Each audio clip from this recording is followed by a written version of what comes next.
Alors les gens commencent à s'énerver dans le Superdome à ce moment-là, non? Ça a commencé à dégénérer, on va dire, le mercredi, au moment où on est parti. Mais sinon, au début, si vous voulez, on est abrité. C'est un peu un spectacle de voir l'ouragan qui passe au-dessus du Superdome. Et il n'y a pas de problème particulier. On a à peu près de la nourriture pour tout le monde. Ils nous ont déjà donné une ration en arrivant quand on est fouillé. Donc le premier jour, ça se passe sans problème. Mais après, c'est vrai que les conditions sanitaires, vous savez, quand vous êtes 8000 ou 10 000 dans un stade, tout de suite, les toilettes sont bouchées, il y a vraiment des gros problèmes. Et les gens, je sais pas, je veux dire, il y avait des endroits dans les tribunes qui étaient beaucoup plus salubres. Et eux, ils décident de rester dans les couloirs, de se mettre à des endroits avec leur famille.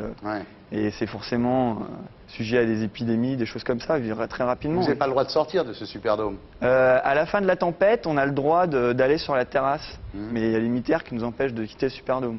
Et vous faites la queue pour avoir de l'eau, enfin c'est très compliqué les conditions de vie là-bas. Disons que moi j'ai eu la chance parce que Grant, c'était un ancien GI. Et je ne sais pas comment, s'il était connu auprès des GI là-bas, mais il arrivait à avoir plus de rations que les autres. Donc j'ai eu facilement de la nourriture, on va dire, à partir du moment où j'étais avec lui.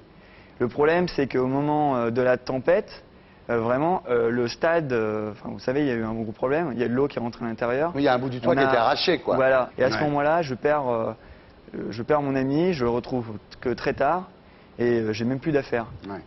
Donc oui, à ce moment-là, c'est difficile à vivre et vraiment là. Mais là, le barrage n'a pas encore cédé. À un moment, le barrage cède et toute l'eau du lac Pontchartrain arrive et à ce moment-là, l'eau commence à monter tout autour du Superdome, quoi. Ouais, mais l'eau a monté très très lentement et on s'en est aperçu que le mercredi, au moment où on est évacué du Superdome pour aller dans un autre endroit en sécurité.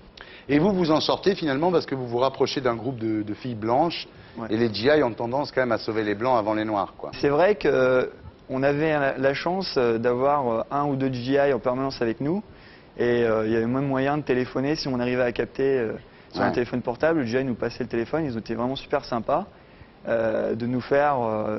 Ils ont vraiment provoqué notre évacuation. Alors que les Noirs, ils allaient vraiment pas vers eux, quoi. C'était la seule chose que je reproche, c'est que s'ils savaient qu'il allait y avoir un déluge, pourquoi est-ce qu'ils les ont hébergés dans le Superdome au départ, alors qu'ils auraient pu très bien les évacuer de la ville dès le départ. D'ailleurs, on apprend encore qu'il y a des gens qui sont dans le Superdome et qui meurent de faim. C'est scandaleux, oui, vis-à-vis des États-Unis, oui, bien sûr. C'est quelque chose qui est inadmissible. Et moi, je trouve que quand on arrive dans le sud des États-Unis, on voit encore l'empreinte raciale, on voit encore des traces d'esclavage. Pour moi, c'est ça. Les Noirs sont vraiment traités pas comme des citoyens normaux des États-Unis. Et ça, c'est vraiment très marquant. Et c'est d'autant plus marquant quand on est dans cette aventure au Superdome. Merci d'avoir témoigné. Merci Cédric.